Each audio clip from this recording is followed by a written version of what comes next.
I'm very proud to be here in Leicester today because I'm with so many colleagues who are standing up for education. This is a fight by teachers, but for education. All the evidence shows that qualified teachers make a difference. And all our union is saying is that we want to make sure there's a qualified teacher teaching your child every lesson of every day. But teachers are leaving the profession in droves. Young teachers, recruited, don't remain in the profession. Over 40% do not remain in the profession after 5 years. They're leaving. Why are they leaving? Experienced teachers say that they can no longer do the job that they love because of the conditions that they're working in.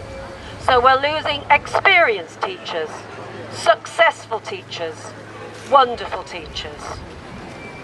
We say to Mr. Gove, there are 3 areas that you can address that will stop the hemorrhaging of qualified teachers.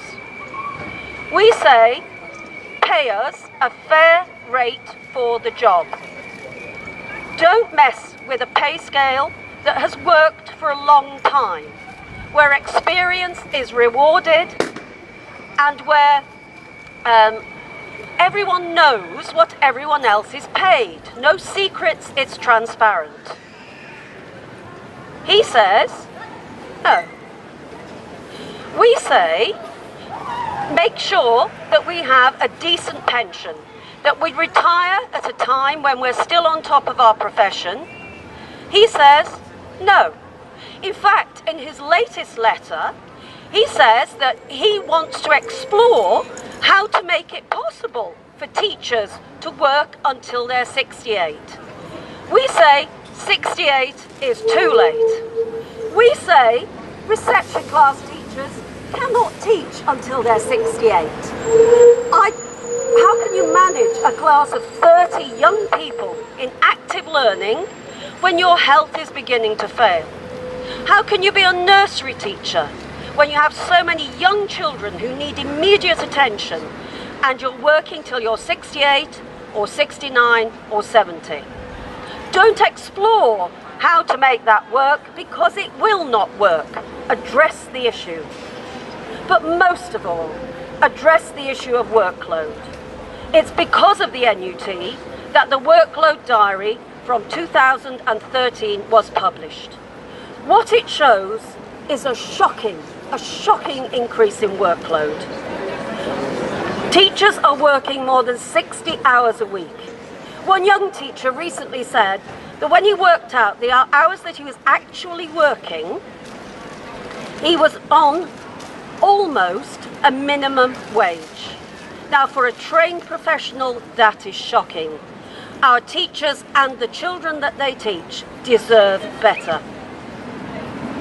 The workload increase is entirely at the door of Mr. Gove. And he needs to actually see this and act on it. But he's not, in these talks that have been happening, actually talked to anyone. He's not attended a single one of them. And while he's not talking, teachers are leaving the profession.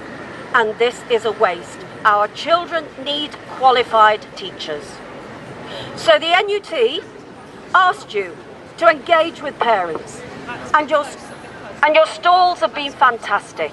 You've done extremely well engaging the public, and you have tremendous public support. We've asked you to pressure politicians, and you're telling your stories to the politicians, exposing the rhetoric. So when people say qualified teachers are really important, then why are you saying to academies and free schools you can employ unqualified teachers? We say that's wrong, and we say that as a profession, only qualified teachers should teach your children every day. We're not alone in this fight. This action is being taken by the TUC as well. It's supported by them, and it's taken during the TUC Fair Pay Fortnight. And all we're asking for is fair pay for teachers, to keep them and to retain them in the profession. I have lots of messages of support from other unions who are looking to the NUT to lead on this important fight that affects us all. Thank you for your support. Fantastic work, teachers. Keep up the fight. Stand up for education.